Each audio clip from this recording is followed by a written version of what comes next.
We're picking back up on page 57 of the book with transaction E. Remember, Net Solutions actually incurred some expenses on November the 30th, and that was wage expense for $2,125, rent expense for $800, utilities for $450, and miscellaneous for $275. And it paid those expenses on November the 30th. So in our journal, we would put 30 in the date column, and then right beside that in the description column we'd put wage expense $41.25 in the debit column. Right below that, and not indented, rent expense, because it's still a debit, and then $800 in the debit column. And then right below that, still not indented, utilities expense $450 in the debit column. And then right below that, miscellaneous expense $275 in the debit column. And then below that, we do indent and write the word cash, because we're going to credit cash for $3,650. We put that in the credit column. And below that, we put paid expenses. The next transaction on November the 30th was Net Solutions paid $950 on their supply account. So in the date column, we just put 30 in the date column. And beside that, we write in the description column accounts payable and put $950 in the debit column. Right below that, we indent over because we're crediting cash. So we write the word cash and put $950 in the credit column, and then put paid creditors on account. The next transaction was Chris went out and inventoried his supplies on hand.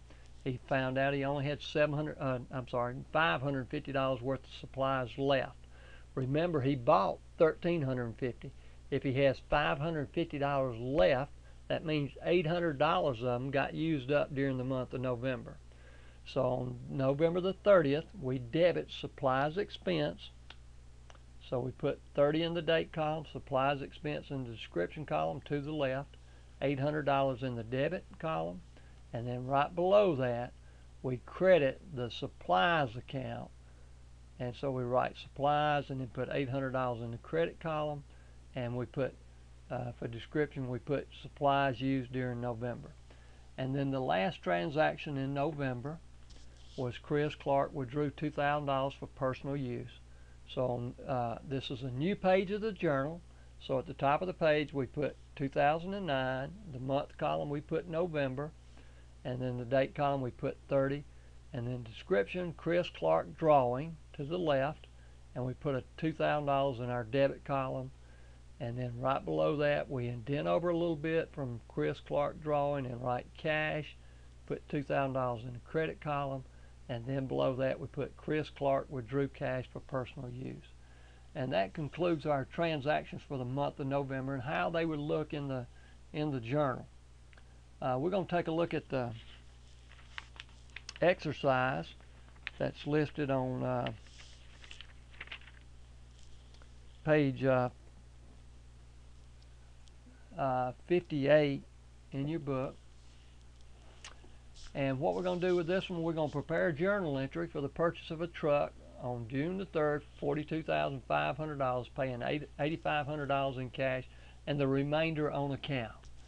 So on June the 3rd, we would debit our account, our asset account. In this case, we're going to call it truck. Most businesses, if they have several trucks, would just call it transportation equipment. But here we're debiting truck, $42,500. We're crediting cash, so we indent over, put cash, $8,500, and then right below that, we're putting accounts payable, and we would credit it for $34,000. We add the $34,000 and the $8,500, and we get $42,500. So our debits equal our credits, and all is good with the world. And we're ready to move on in the chapter. What we're going to do at this point is we're going to describe and illustrate how to journalize and then post the transaction to our accounts in our ledger.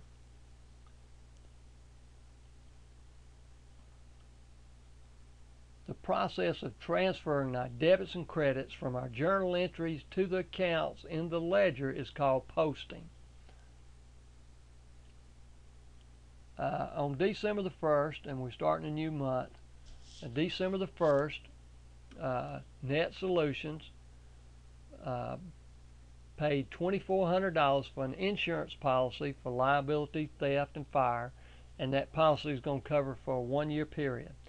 So when we buy insurance and we're paying it in up front, and insurance is normally paid up front, we create an account called prepaid insurance.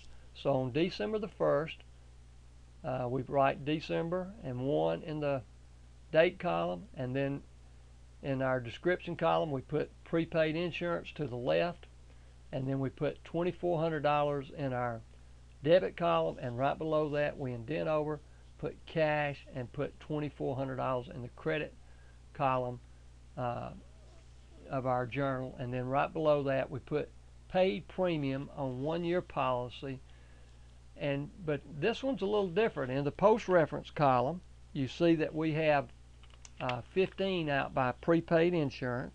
If you look on page 53 of your book, you'll see from your chart accounts that prepaid insurance is account number 15. So when we post this entry to our ledger, to the prepaid insurance ledger, the account number for the prepaid insurance ledger is 15. So we put a 15 in the post reference column. When we post to our cash ledger, cash, if you look back on page 53, cash is account number 11. So when we post that $2,400 to our cash ledger, we write a 15 to reference where it's recorded.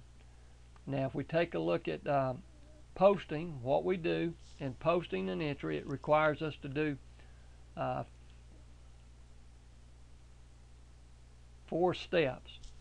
The first thing we do is we write the date of the journal entry in the date column of the ledger, and in this case prepaid insurance, and then we put the amount $2,400 in the debit column of the prepaid insurance ledger, and then we in the journal page number 2 is entered in the post reference column. In other words, that journal entry debiting prepaid insurance and crediting cash for $2,400 was on page 2 of our general journal. So we'd put a 2 in the post reference column for in our prepaid insurance ledger, and then the account number 15 is entered in the post reference column in the journal. So you don't actually write that number in the journal till you actually post it to the ledger. And to demonstrate how that would look in the ledger, you would go pull up your prepaid insurance ledger, put December the 1st, put a post reference of 2 because it's on page 2 of the journal, and you see that from right here. And then you put a debit for $2,400, and then you go back up to your journal and put your 15 in your post reference column. The next thing you would do